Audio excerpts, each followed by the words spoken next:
eu vou falar sobre a maioridade civil e a maioridade dos alimentos.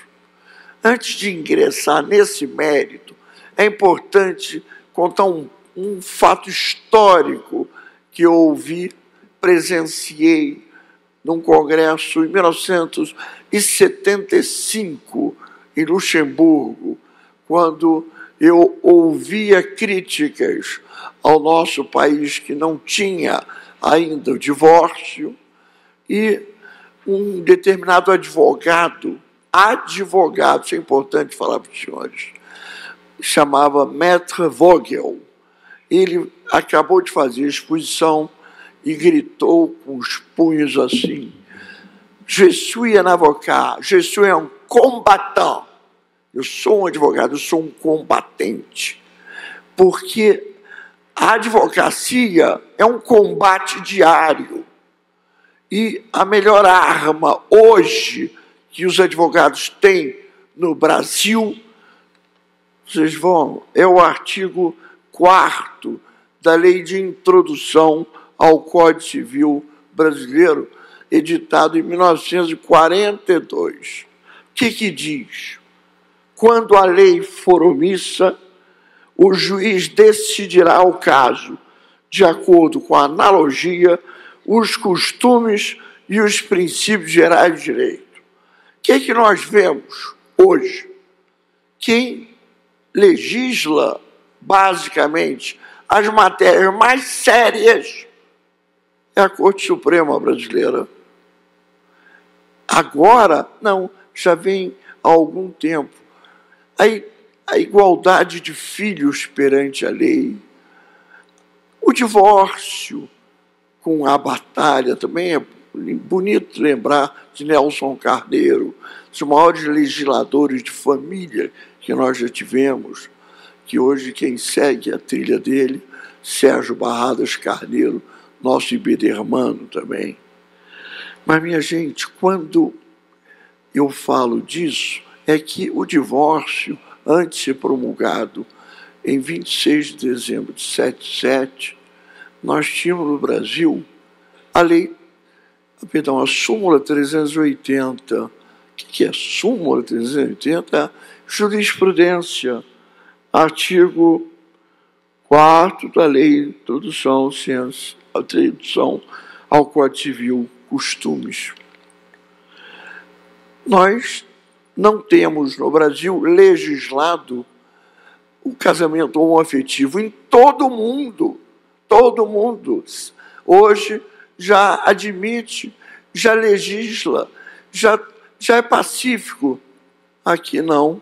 Aqui precisou a coragem da Suprema Corte, a coragem do Conselho Nacional de Justiça para poder trazer a fórmula através do costume jurídico, para poder assegurar a criação de uma família heterogênea, de uma família homogênea, de uma família que todos nós reconhecemos como integrantes da nossa família.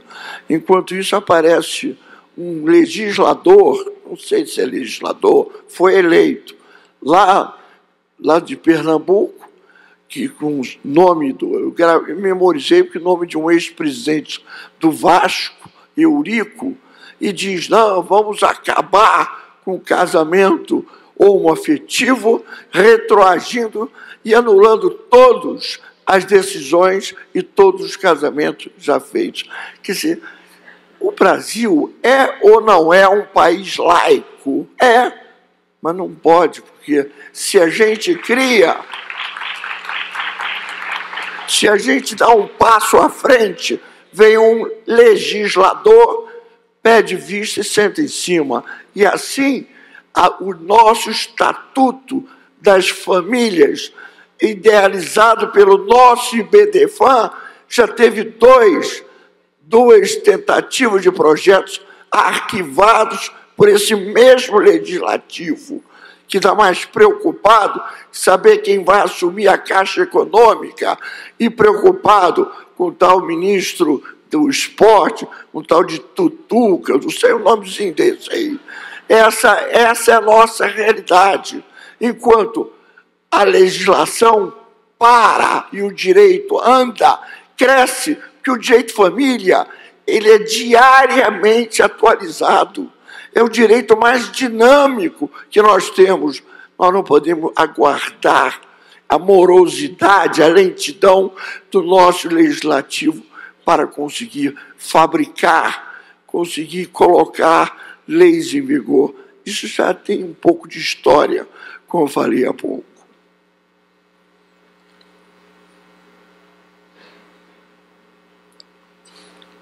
Eu falei sobre, interessante, maioridade civil, maioridade dos alimentos. Na fase de incapacidade etária, o filho é mantido pelos pais, como a própria lei estabelece. E nós temos no costume a extensão até os 24 anos de idade, quando ele está em fase universitária. Isso é costume jurídico, jurisprudência. Mas o importante é mostrar que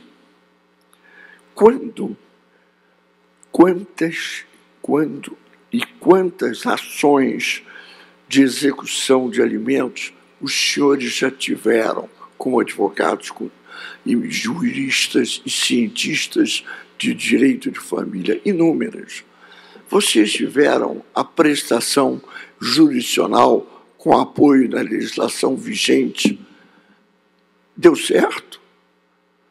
Eu tive, nos meus mais de 60 anos de vida exclusiva como advogado de família e sucessões, eu tive execução de alimentos que durou 11 anos. O meu cliente, que ele tinha 7 anos de idade, o pai já devia mais de 5 milhões de reais. Não pagava. Encontrava naquele artigo do próprio Código de Processo Civil que dá 3 opções ao inadimplente: provar que pagou, não é? Pagar ou dar os motivos pelos quais ele não pagou. Aí começa a juntar o processo. Junta. Como tem menor, o Ministério Público intervém. E é papel para cá, papel para lá, o famoso diga para cá, diga para lá, diga para cá, diga para lá, e não se resolve. Resultado, aí vem, se tenta de todas as formas receber e não se consegue. Quando vai se receber, está lá na porta de se receber, ocorre o fator da maioridade civil. O jovem, aos seus 17 para 18 anos, completa os 18 anos e recebe do pai um presente. Olha, vou lhe dar um carro, vou lhe dar a mesada sua, vai ser uma parte do que eu dou para sua mãe, aquele amor mal resolvido, né? Para aquela jararaca da sua mãe e tal, começa as expressões que nós já conhecemos no dia a dia. E eu queria apenas que você assinasse esse papelzinho aqui, recibo, dando quitação do dinheiro que ele está devendo há muitos anos no litígio que a legislação favorece, ajuda, o diga, o diga MP, diga a parte contrária, diga todo mundo, mas não se resolve. Não se tem elemento para dar a prestação final jurisdicional, e quando se tem e se decreta prisão, eu pergunto aos senhores, se os senhores já conseguiram efetivar uma prisão de um inadimplente contumaz de vara de família. Eu, nos meus mais de 60 anos de advocacia, de família, eu acredito que uns 3 ou 4 eu consegui. 3 ou 4. Por quê? Aí vem as artimanhas. Habeas corpus, agravo de instrumentos, às vezes até mandado de segurança. Qualquer coisa se faz e, coitadinho, ele vai ser preso. Ele é um grande empresário, está atravessando uma fase difícil, todo o Brasil está assim. Não, vamos dar outra chance, concedem a ordem. Minha gente, não tem eficácia alguma. Nós não podemos viver nesta insegurança. O senhor sabe como é que funciona na Nova Zelândia? Lá o governo, o Estado, mantém, no caso de inadimplemento, é o Estado que intervém e paga a pensão acordada em juízo ou no divórcio das partes. E o Estado se subroga, passa a ele ser o credor e passa a executar o inadimplente, quanto mais. Proíbe de sair do país, bloqueia o patrimônio, acaba surgindo dinheiro, acaba saindo dinheiro. Aqui é difícil. Senhores, então repare, a oportunidade que nós temos no momento é evitar, porque a lei proíbe que os alimentos sejam subrogados para terceiros para poder executar. Isso significa que a mãe, que durante 4, 5, 6, esse caso que eu contei para os senhores, 11 anos, a mãe bancava, a mãe pagava. Agora, quando ele atinge a maioridade, ou da quitação, ou desiste, ele pode desistir dos alimentos, não é? Ela poderia perfeitamente se subrogar, mas não, os alimentos são pessoais, os alimentos não podem ser negociados, os alimentos correspondem a um verdadeiro dogma do direito de família. Senhores, o que é mais importante, este dogma ou a sobrevida de um jovem com 18 anos, embora tenha deixado de ser menor, é um imaturo para as atividades novas da sua faixa etária. Ele não tem condições de continuar a sofrer, ainda vai querer continuar morando na residência da sua mãe, gastando luz, gás, telefone, net, todas essas matérias hoje eletrônicas, e ela pagando, e nada de valor, porque o papaizinho fez um acordo com ele, se ele se julga hoje um grande homem, uma pessoa já madura, mais velha, coisa nenhuma, a imaturidade é total.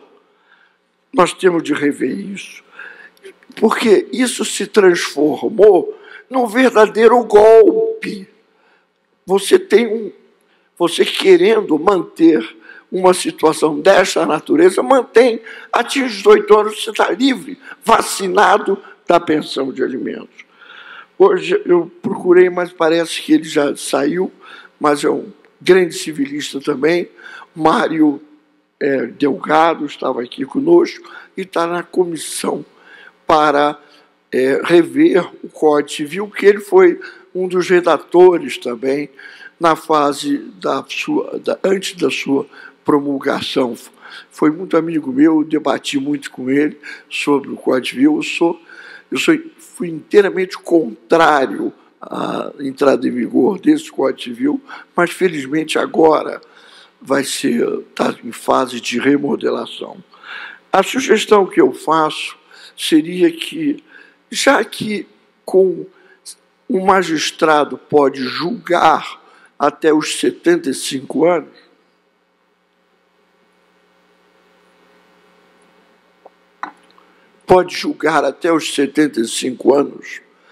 ele não é incapaz, ele não tem problemas nenhum, porque dos 70 aos 75, 5 anos, ele está lúcido, está em perfeito estado. Ele só não pode escolher livremente o regime de bens se ele resolver casar com outra pessoa. Mas o nosso ministro Barroso está pedindo vista para poder rever esse aspecto e dar liberdade total ao cidadão com mais de 70 anos a casar livremente pelo regime. Reparem, o Supremo legislando. A situação que eu estudo nesse aspecto é se dar uma extensão da maioridade, no caso dos alimentos, para mais 5 anos. É o período que ele vai fazer a faculdade, e credor aquele que ele estiver residindo. Aí não é guarda, não, nada disso, que ele é maior de idade, mas o credor será aquele que estiver mantendo, pagando a luz, gás, telefone, alimentação, dando a ele o conforto que ele sempre foi habituado. Essa é a ideia que eu tenho de se desenvolver esse aspecto.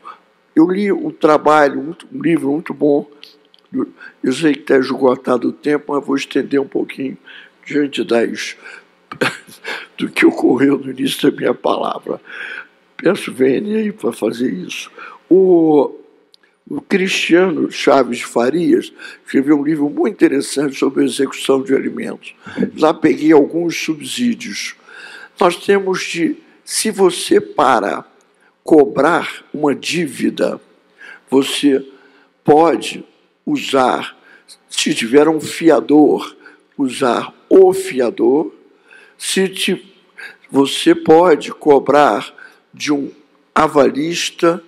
Ora, se você tem a possibilidade de cobrar de terceira pessoa, por que você também não pode autorizar a própria mãe nos próprios, mãe ou o que estiver criando o filho, nos próprios autos da execução, em vez de usar o Código Civil atual? Vê se vocês entendem o português castiço, camoniano, que eles criaram esse artigo.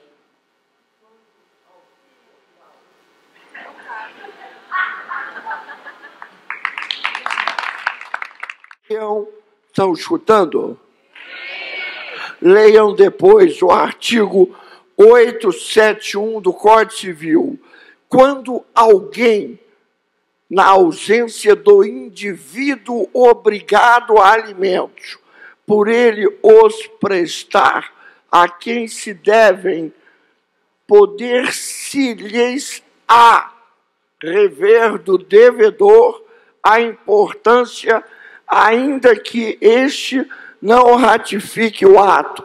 Tanto que precisa isso. É confuso, é muito fácil. O próprio processo de execução prossegue, ao invés de mandar o Código Civil, mandar, através de um artigo que autoriza, o credor propor uma nova ação para buscar os alimentos que ele adiantou aquele tempo enorme. Isso é desumano, inteiramente desumano. Então, eu estou pedindo que uma das revisões do Código Civil chegue a isso. Muito grato pela paciência e agradeço ao presidente esses 2 minutos.